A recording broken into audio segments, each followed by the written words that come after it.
চাওক আজি পোনপ্ৰথমতে আপোনালোকৰ নিউজ চেনেলৰ যোগেদি মই গভীৰ শ্ৰদ্ধাঞ্জলি জনাইছোঁ যিসকল মহান শ্বহীদে 1979 চনৰ পৰা 6 বছৰ আন্দোলন কাৰ্যসূচীত তেওঁলোকে শ্বহীদ বলিদান হৈ পেলাই অসম মাতৃক সুৰক্ষাৰ কাৰণে যি মহান ত্যাগ দিলে আজি তেখেতসকলক মই গভীৰ কোণৰ পৰা শ্ৰদ্ধাঞ্জলি জ্ঞাপন কৰিছোঁ।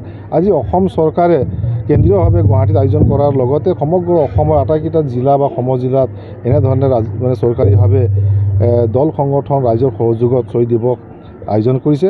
উদ্দেশ্য এটাই যে যি মহান শ্বহীদসকলে আমাক ত্যাগ কৰি পেলাই অসমখনক সুৰক্ষিত অসম কৰাৰ কাৰণে যি বলিদান দিলে তেখেতসকলৰ যাতে স্মৃতিক আমি জীয়াই ৰাখিব পাৰোঁ, তেখেতক শ্ৰদ্ধাঞ্জলি জনোৱাৰ লগতে তেওঁ যি মহান চিন্তা এই চিন্তা যাতে উঠি অহা প্ৰজন্মক যাতে হৃদয়ঙ্গম কৰাই পেলাই সেই চিন্তাধাৰা অসম সুৰক্ষাৰ কাৰণে এজন স্বাভিমান অসমীয়া হিচাপে গঢ় দিবৰ কাৰণে তেওঁলোকৰ মাজত যদি বাৰ্তাত লৈ যাব পৰা যায় তাৰ কাৰণে এই শ্বহীদ দিৱস আয়োজন কৰিছে। আৰু আজি মই ইয়াত সমজিলাৰ আয়ুক্তৰ মানে সমজিলাৰ বিষয়া কৰ্মচাৰীক মই ধন্যবাদ জনাইছোঁ। তেখেতসকলে সুন্দৰভাৱে ইয়াত আয়োজন কৰিছে।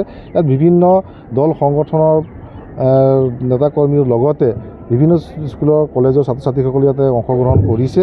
আৰু আমাৰ মাননীয় মুখ্যমন্ত্ৰী মহোদয়ে কেন্দ্ৰীয়ভাৱে যি সুন্দৰভাৱে তেখেতে বক্তব্য ৰাখিছে লাইভ ষ্ট্ৰীম যোগে তেখেতসকলে শুনিব পাইছে আৰু শ্বহীদ দিৱসৰ তাৎপৰ্য কি সেই কথা তেওঁলোকৰ মাজলৈ লৈ গৈছে বা ক'বলৈ পাইছে বা তেওঁলোকে শুনিছে।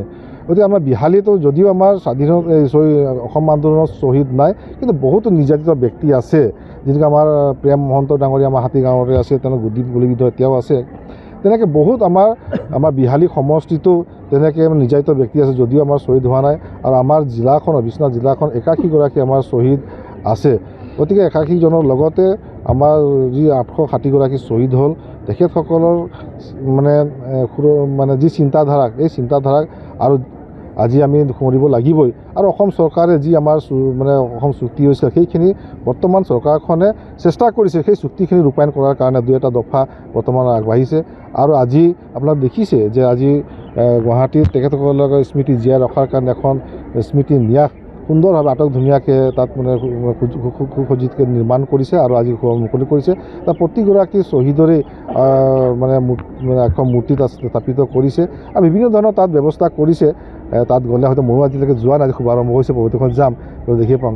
আৰু শ্বহীদ আন্দোলনৰ বিষয়ে মানে অসম আন্দোলনৰ বিষয়ে তেতিয়া ময়ো সৰু আছিল, কাৰণ 79ত আৰম্ভ হৈছে, 77 মোৰ জন্ম, মানে 2 বছৰ আগতে মোৰ জন্ম হৈছিলে। গতিকে সেইকাৰণে সৰু আমি আছিলোঁ, কথাবিলাক অনুভৱ মানে কৰিছিলোঁ।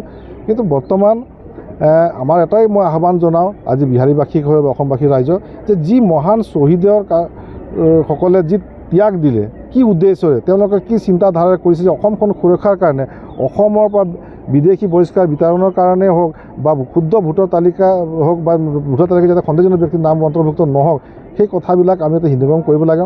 আমিও এতিয়া বৰ্তমান ক'ৰবাত হয়তো আমি শুনিব পৰা দেখিব পোৱা যায় যেতিয়া আমাৰ কিছুমান অঞ্চলবিলাকত হয়তো সন্দেহজনক ব্যক্তি আহি পেলাই তাত থিতাপি লৈছে বাস কৰিছে বা আমাৰ কোনোবা স্থানীয় লোকে তেনেকৈ হয়তো কিছু টকাৰ বিনিময়ত হয়তো মাটিখিনি বিক্ৰী কৰিবলৈ চেষ্টা কৰিছে।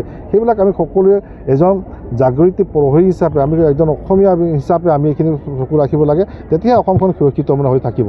গতিকে মই এই সময়ত বিশেষ আৰু ক'বলগীয়া নাই। গতিকে আজি অসম চুক্তিৰ মূল আত্মা অসম আন্দোলন তাৰপিছত শ্বহীদ ইত্যাদি বিভিন্ন পৰিৱেশৰ মাজেদি গৈ অসম চুক্তি ৰূপায়ণ হ'ল আৰু ইফালে বিপ্লৱ শৰ্মা আয়োগে অসম চুক্তিৰ 5 নম্বৰ দফাত আৰম্ভ কৰি কাৰ্যকৰী কিছু প্ৰতিবেদন প্ৰস্তুত কৰিছিল। অসম চৰকাৰৰ হাতত ইতিমধ্যে আছে, কেন্দ্ৰলৈ গৈছে নাই গম পোৱা নাযায়। অসম চুক্তিৰ মূল বিষয়বস্তুটোৱে হৈছে অসমৰ জাতি উদ্ধাৰ সংৰক্ষণ আৰু সংবৰ্ধন।